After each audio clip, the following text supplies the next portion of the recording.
Christmas 1989, and the Berlin Wall, symbol of East-West divisions and monument to communist tyranny, cracks.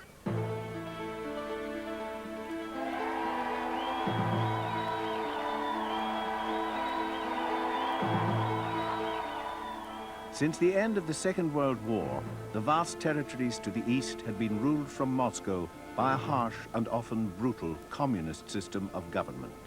But the communist system was fatally flawed. The theories of Marx and Lenin did not work in practice, and faced with widespread economic misery, ordinary people began to defy the dictators. The Cold War, which had threatened world peace for 40 years, was over, and the barriers that had separated the people of Europe simply melted.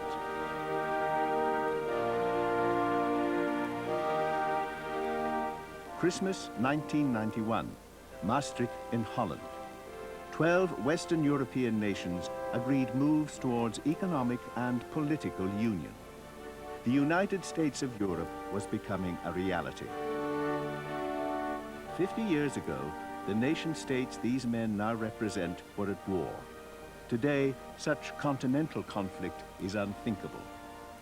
The face of European and global politics has changed beyond all recognition.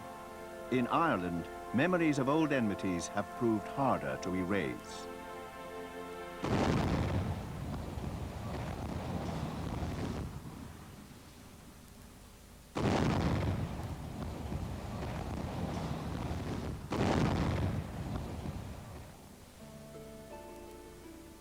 Ulster, the northern province of Ireland, has always been a place apart.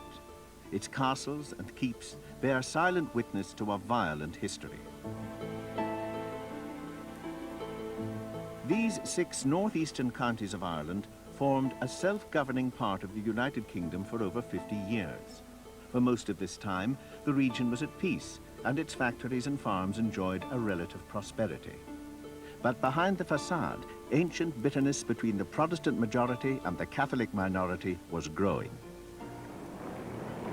The bubble burst, and in 1969, British troops and British politicians found themselves once again unwillingly involved in Ireland and the Irish question, a question which remains largely unresolved. A disaffected Catholic minority seeking an end to the British presence in Northern Ireland and an end to a system of government in which they were second-class citizens.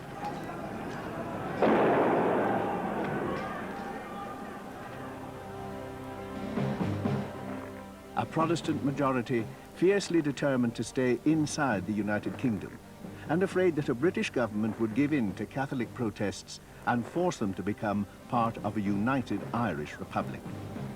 Today, Northern Ireland is British, but uncertainty about the future remains the most important political issue.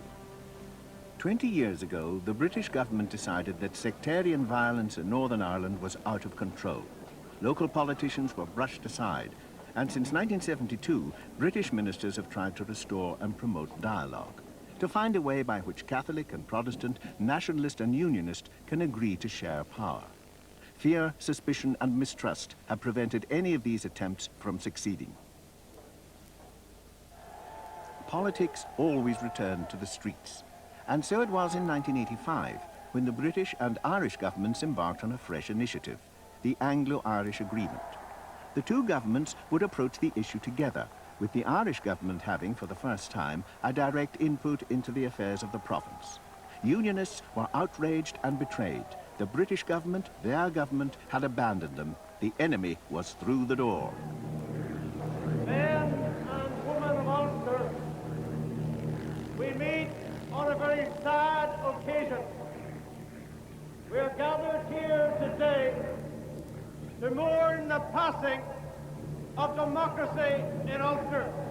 But I stand with the same principle enunciated by Sir Edward Carson in 1912, when he said, "If there's going to be a row, I'd like to be in it with the men and women of Belfast." In 1912, at Belfast City Hall, a like-minded crowd gathered for a row. Irish nationalists had persuaded Westminster to give their country home rule, limited independence within the British Empire. Led by Sir Edward Carson, Ulster Protestants vowed to resist any move which would weaken the union with Britain. A Home Rule Parliament in Dublin would have a Catholic nationalist majority. Northern Protestants were sure they would lose their religious freedom. They said no, and they were prepared to fight.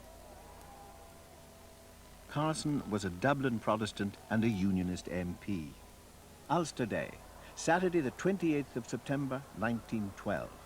In Belfast City Hall, Carson was the first to sign the Solemn League and Covenant, and all over Ulster, Protestants were signing. They pledged themselves to use all means which may be found to defeat the present conspiracy to set up a Home Rule Parliament in Ireland.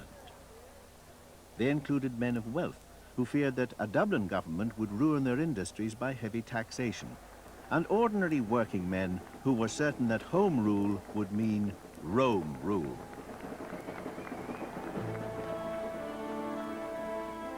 By the end of the 19th century, Britain controlled the most powerful empire in history. Britannia ruled the waves and much of the land as well. And although the glory days of empire were beginning to fade, in the face of demands for independence and self-government, Britain's domination of the world stage was a source of pride and profit. And Ulster Protestants shared in this. In the far-flung outposts of empire, from the Indian Raj to the South Sea Islands, Ulster linen, ships, ropes and tobacco were finding a ready market. Royalty were usually given a warm welcome in Ireland, but there was a growing demand by most Irishmen to rule themselves. And now the Liberal government, in alliance with Irish national MPs, was prepared to give the Irish a parliament of their own. Ulster Protestants were prepared to fight rather than be ruled from Dublin. They formed the UVF, the Ulster Volunteer Force, in January 1913, and a year later they smuggled in arms from Germany. If necessary, they were prepared to fight Britain to remain British. Ulster resistance, with popular support on mainland Britain, began to gain credibility. Men shouldered their arms and trained with grim determination. After a long absence, the gun had returned to Irish politics. Nationalists also smuggled in arms for their private army, the Irish Volunteers.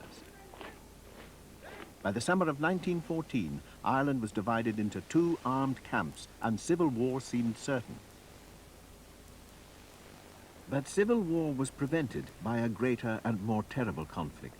In August 1914, the world went to war.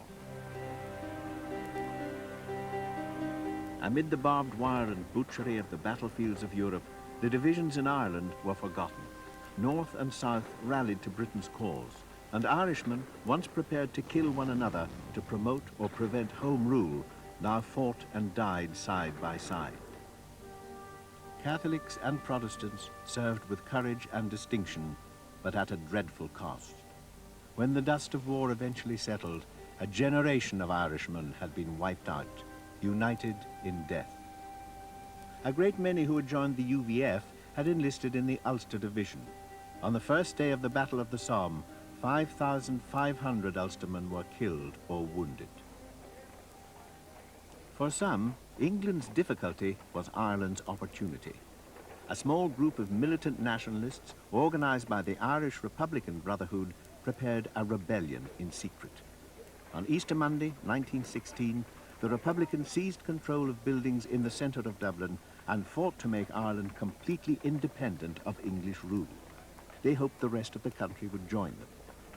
It did not, and the rebels were quickly surrounded by British troops and pounded by British guns. The insurgents made their last stand in Dublin's General Post Office, and after nearly a week's fighting, they surrendered. But when the government began to execute the captured Republican leaders, many Irish people came to think of them as martyrs and heroes. Even the early release of prisoners like Countess Markovitz, one of the leaders of the Easter Rising, could do little to stop a strong Republican movement from growing. In the general election of December 1918, the first to give all men and some women the vote, most parts of Ireland voted massively for Sinn Féin, the new Republican Party. But they refused to take their seats at Westminster. Instead, they met at Dublin's Mansion House in January 1919 and formed their own assembly, Dáil Éireann, which means the Parliament of Ireland, a parliament which Britain refused to recognise. A year later, the British Prime Minister, David Lloyd George, offered an alternative, the Government of Ireland Act. Two Home Rule parliaments, one in Belfast, the other in Dublin. Ulster Protestants agreed, Sinn Féin said no. And when Republicans took up arms again, Lloyd George reinforced the Irish police with British ex-soldiers known as Black and Tans and auxiliaries. He was determined to stem the Republican tide. The Irish Republican Army and British government forces fought with a ruthless cruelty which had not been seen in Ireland for more than 100 years. A treaty signed in December 1921 followed a 6-month ceasefire. A compromise settlement was agreed at number 10 Downing Street. Most of Ireland, to be called the Irish Free State, would become self-governing within the Empire, while the 6 northeastern counties would remain within the United Kingdom, but with its own parliament in Belfast. Michael Collins, who had directed the IRA campaign against the British, felt that by signing the treaty, he had signed his own death warrant. The Irish Free State was still inside the British Empire, and many who had fought to get an Irish republic would refuse to accept it. The treaty fell far short of their demands.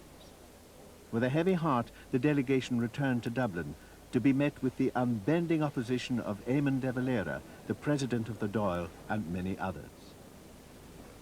It was not the division of Ireland, but the fact that the Irish Free State would still be part of the British Empire which was the major sticking point. The Dáil approved the treaty, but by a perilously narrow margin. In less than 6 months, a civil war had begun between those who supported the treaty with Britain and those Republicans who were against it.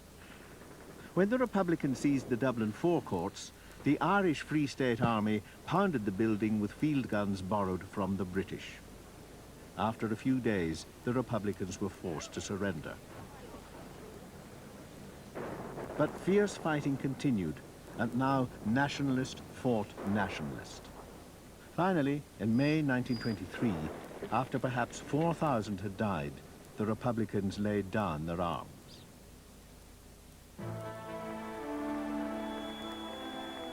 When King George V disembarked in Belfast to open the first Northern Ireland Parliament in June 1921, he was given a warm welcome by the loyalists of Ulster. The British government had not forced them under the rule of Dublin after all. Catholics, for their part, had little to cheer about. Making up 1/3 of the inhabitants of Northern Ireland, they had no wish to be ruled from Belfast and resented being left to the mercy of a guaranteed Unionist majority. Catholic MPs refused to attend the royal opening. In his address to the Unionist MPs in Belfast City Hall, King George appealed to all Irishmen to forgive and forget, and he hoped that his coming to Ireland would be the first step towards an end of strife among her people. The Parliament he was opening was to be described later by Northern Ireland's first Prime Minister, James Craig, as a Protestant Parliament for a Protestant people. And with Catholic representatives refusing to take their seats, and Catholics in general refusing to cooperate with the new institutions of the state, that was effectively what it was. The struggle against Dublin rule had been successful, and the Union Jack was still proudly paraded in Ulster. But the price of freedom was constant vigilance.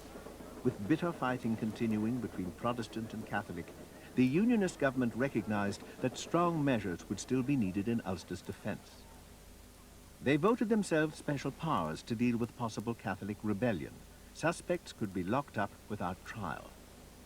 Internment camps surrounded by barbed wire and armed police began to fill up with those suspected of organizing against the state. Behind the wire, conditions were very similar to wartime prison camps. Outside, sectarian murders reached a peak in the first 6 months of 1922. 236 people died. In April, the Royal Ulster Constabulary was formed as an armed police force. 1/3 of the places were reserved for Catholics, but they were often reluctant or afraid to join. The British government approved a large expansion of the force to deal with the threat from the IRA. The majority of members were part-timers, serving in the Special Constabulary, an exclusively Protestant force. Sir Basil Brooke, a future Prime Minister, commanded the Specials in his home county of Fermanagh. They were a Protestant force because the Protestants, taking them by and large, were Queen's men. The Roman Catholics, take them by and large, were for an Irish Republic. Well, now, it'd be very much like having a German in your army as one of your troop leaders. You couldn't have it. In Belfast, tensions were running high. For over a century, Catholics and Protestants living in their own areas had clashed with one another again and again.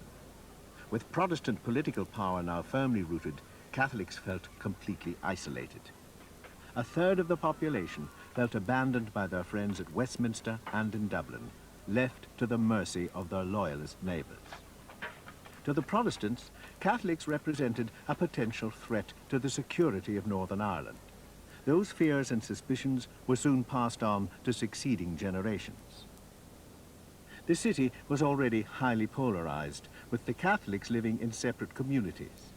Mixing in housing, schooling, marriage or sport was not encouraged by either side, and where it had taken place, the tensions led to many being forced out of their homes.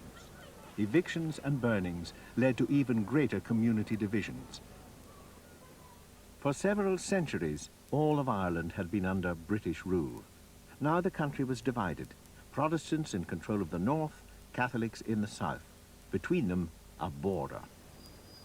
An invisible line snaking through the countryside, dividing villages, farms, and even houses. The report of a boundary commission appointed in 1924 to review its location was never published, and Catholic hopes that territory would be handed over to the Free State were dashed. Hope, too, that Northern Ireland would collapse from within evaporated as the original frontier was confirmed. From both sides, armed police and troops stared at one another, wondering what the future would bring. There was a feeling of unfinished business. Both new states on the island had been born in violence or the threat of violence, and the compromise of partition in haste was fatally flawed. But for the moment, the Irish question was off the British political agenda. Any fresh attempt to come to terms with it properly would have to wait for another 50 years.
(1932), and a new Parliament building opens at Stormont on the outskirts of Belfast.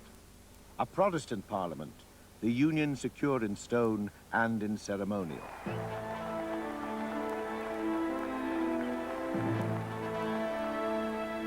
Throughout the political upheavals that had led to the partition of Ireland, the government of Northern Ireland had remained loyal to king and empire. While the rest of Ireland had won limited independence, the Union Jack waved in Northern Ireland. Protestants took pride in the fact that their unionist government had resisted all attempts to draw them into a united Ireland. Save for the curious, there were few Catholics in the crowd. Catholics in Northern Ireland, 1/3 of the population, looked to Dublin as their true capital. In the Irish Free State, Catholic influence had increased in almost every walk of life. The special position of the Catholic Church would later be formally recognized in the written constitution.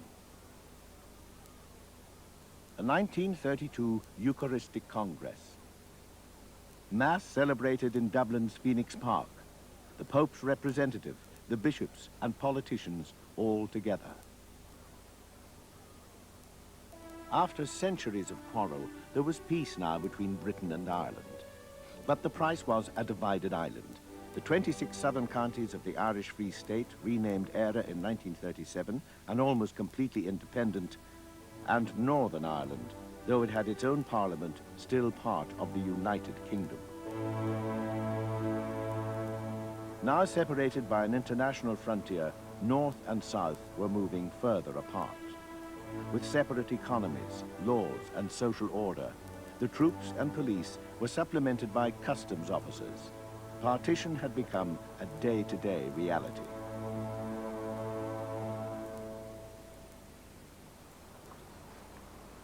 Agriculture was Northern Ireland's most important industry.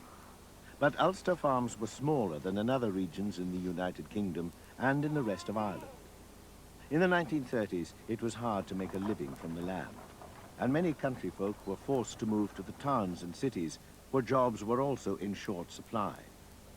In the countryside, the pace of life was slower, and Protestant and Catholic had to help one another at busy times of the year. Life in the city ghettos would be very different. Behind this picture postcard scene, the reality of Northern Ireland in the 1930s was one of rural poverty, high unemployment, high death rates from disease, and a daily battle for survival. Add to the brew long-nurtured hatreds and tough competition for jobs. Would the government at Stormont ease the growing tensions in a bitterly divided society? Some politicians on both sides made their sectarian preferences plain. Sir Basil Brooke, the Minister of Agriculture in 1933, advised unionists to employ only Protestant lads and lasses. Oh, that was one of the statements that I made and regretted. And I remember Lord Shawcross making a very wise remark that all politicians sometime during their career either say or do something they regret. But you must understand that the circumstances were pretty difficult. I was at that time Commandant of the Special Constabulary here, and I was informed on very, very good information that the Roman Catholics who were employed by me to the tune of somewhere between 12 and 15, I can't now remember how many, were to be used in the kidnapping of my eldest son. And I believed it to such an extent that he was never allowed outside the gate. I used to put it entirely differently nowadays, but at that time, naturally, I was very hurt, for one thing. I knew quite a number of them. They were friends of mine, the RCs on the farm, and I would never put it in that way now. The Orange Order had been founded in Ulster in the 18th century to defend Protestant interests and to celebrate the victories of William of Orange over the Catholic King James II. The Orangemen marched every 12th of July. Catholics always resented this display of Protestant triumph, and in 1935, rioting broke out in Belfast. Belfast was like a city under martial law, following the worst riots for many years, which left their mark like a scar across the map of Ulster. The trouble arose as a party of Orangemen were returning from Battle of the Boyne celebration. For over 200 years, British soldiers have had to assist the police in restoring order during the summer marching season. Shop windows were smashed, houses were burned, 36 people were injured and 2 were killed. The presence of armored cars, however, had a sobering effect on the local temper, and after the storm reigned comparative peace. In Belfast, where sectarian quarrels are a part of everyday life, it is inevitable that those given the job of keeping the peace find themselves in the middle, often attacked by both sides. Since the 1920s, the Royal Ulster Constabulary, supported at times of tension by British troops, has had that unenviable job. Armed police and armor-plated vehicles are nothing new in Ulster. Once, perhaps only once, there was a difference. In the early 30s, faced with grinding poverty, Catholic and Protestant took to the streets together to demand more generous government handouts. Property, of course, suffered disastrously in the riots.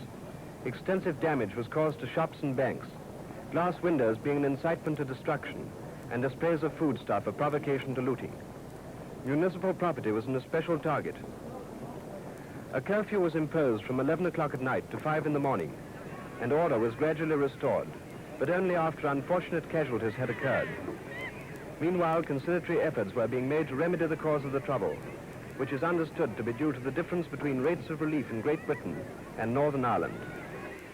That brief moment of harmony and adversity had its roots far from Ireland. The American Wall Street crash of 1929 sent financial shockwaves around the world. Stock market share prices tumbled. Newspapers spread the news across the Atlantic, and the panic of the United States' economic collapse became a worldwide epidemic. Even in the most advanced industrial countries, employers closed their doors, and poverty and hunger stalked the streets. In the boardroom, fortunes evaporated, and workers faced the prospect of starvation. Britain, too, was not immune.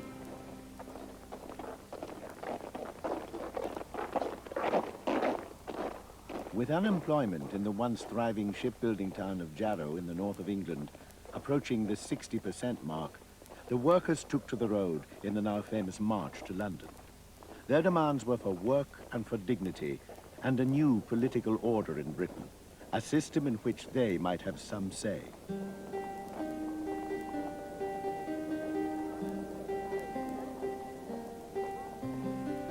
It was a call that was echoed in the factories and mills of Belfast, where a predominantly female labour force clung to their jobs as the World Depression pushed Northern Ireland's economy into crisis.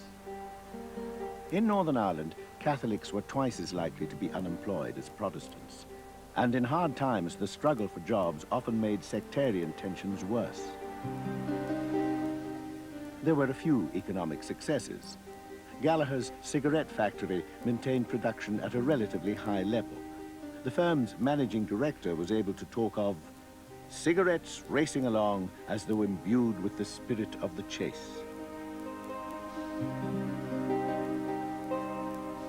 Not so in the other manufacturing giant in Belfast, the shipbuilding firm of Harland and Wolff. They did not launch a single ship in 1932 or 33, and workers found themselves and their families dependent on bankrupt public relief schemes.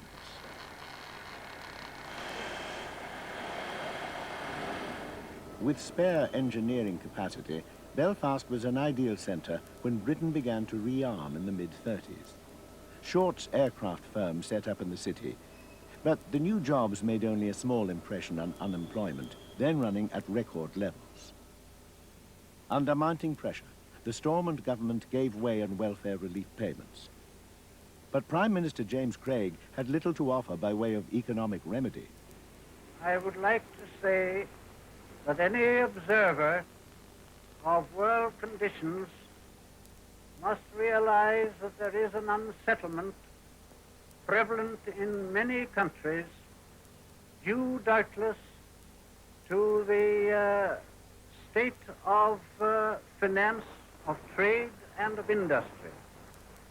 But whatever it may be, there is no doubt that from time to time people are apt to do certain things, to take action which in normal peaceful times they would never dream of.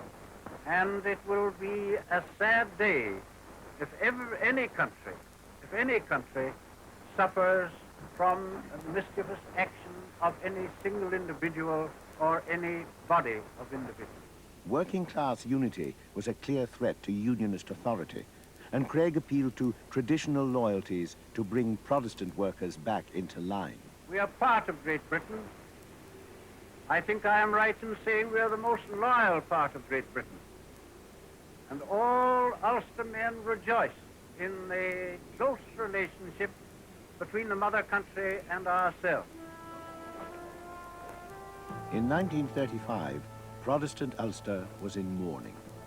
Edward, Lord Carson, the man who had threatened violence when Irish independence seemed likely to win favor at Westminster, was dead. Protestant Unionists turned out in their thousands as his body was returned to Belfast for burial.